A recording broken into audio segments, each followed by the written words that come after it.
Bonjour et bienvenue sur Technapa, la Tech à Papa. Alors, une courte vidéo, un petit peu réaction, puisqu'il y a moins de 2 heures, une nouvelle version de Orca Slicer a été publiée. Il s'agit de la version 1.60, qui est toujours basée sur la version de Bamboo Studio officielle, la 1.5.0.61 de mémoire. Alors, c'est pas une grosse mise à jour, hein, c'est une petite mise à jour, mais qui apporte toutefois 2 ou 3 fonctionnalités sympathiques que j'avais envie de vous présenter. Alors, outre ces fonctionnalités que je vais vous présenter là à l'écran, il y a aussi une ou deux fonctionnalités que je vais citer, mais que je ne vais pas forcément vous montrer en action parce que c'est un peu compliqué de le faire. Mais en tout cas, le patch note complet sera repris dans la description si vous voulez en savoir beaucoup plus. Première nouvelle fonctionnalité, c'est la possibilité de pouvoir renommer nos plateaux.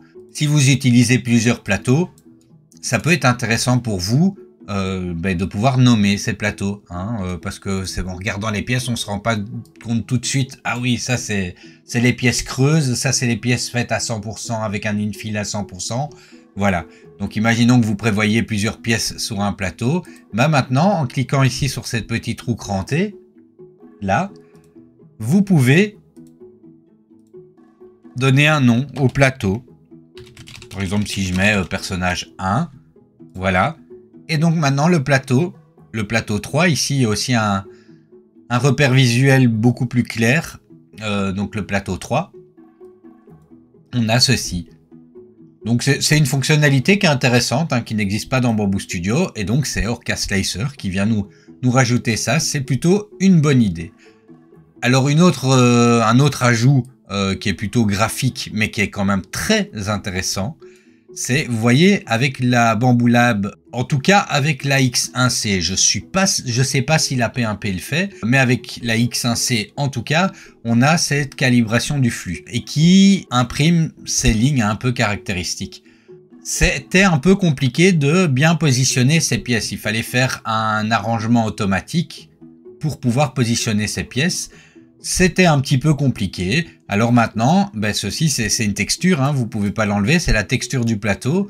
Voilà, je trouve ça intéressant que maintenant il y ait ce repère visuel sur les plateaux dans Orca Slicer pour bien pouvoir positionner ces pièces. Alors troisième ajout intéressant, c'est il existait déjà, hein, si on cliquait droit et qu'on faisait Add Primitive, on pouvait déjà rajouter quelques primitives. Voilà, comme ça un cylindre, un cube. Je cherche toujours l'intérêt. Si vous savez, mettez-le dans les commentaires. Mais voilà, je n'ai pas vraiment l'impression que c'était très utile. Par contre, cette version d'Orca Slicer rajoute certaines formes de primitives qui, elles, peuvent être très intéressantes. Et en fait, ce sont la plupart des tests de calibration qu'on peut utiliser. Et donc voilà, si on clique droit et qu'on fait Add Primitive, on a le cube Orca qui est un test AE.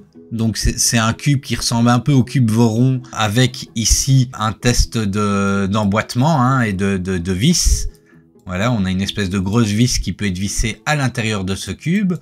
Si on reclique droit et qu'on choisit, on a le fameux Benchy, hein, qui est maintenant intégré dans le slicer. On a également le test FDM de Autodesk, qui est un test intéressant à faire, qui permet de tester les ponts, le stringing et différentes choses comme ça. Et on a également le cube Voron, voilà, c'est également un cube de calibration qui permet de repérer les défauts de réglage de la machine et pouvoir adapter ces réglages pour rendre tout ça aux petits oignons. Alors je le disais, outre ces fonctionnalités qui sont quand même assez caractéristiques, assez claires, il y a toute une série de petites choses qui sont peut-être plus difficiles à illustrer à l'écran.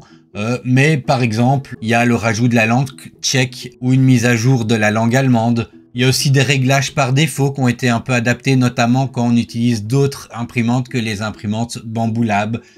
Et par exemple, le paramètre Z-Hop Lift a été fixé sur normal par défaut pour ces imprimantes autres que Bamboo Lab. On a également 2 rajouts assez intéressants pour les personnes qui utilisent Clipper.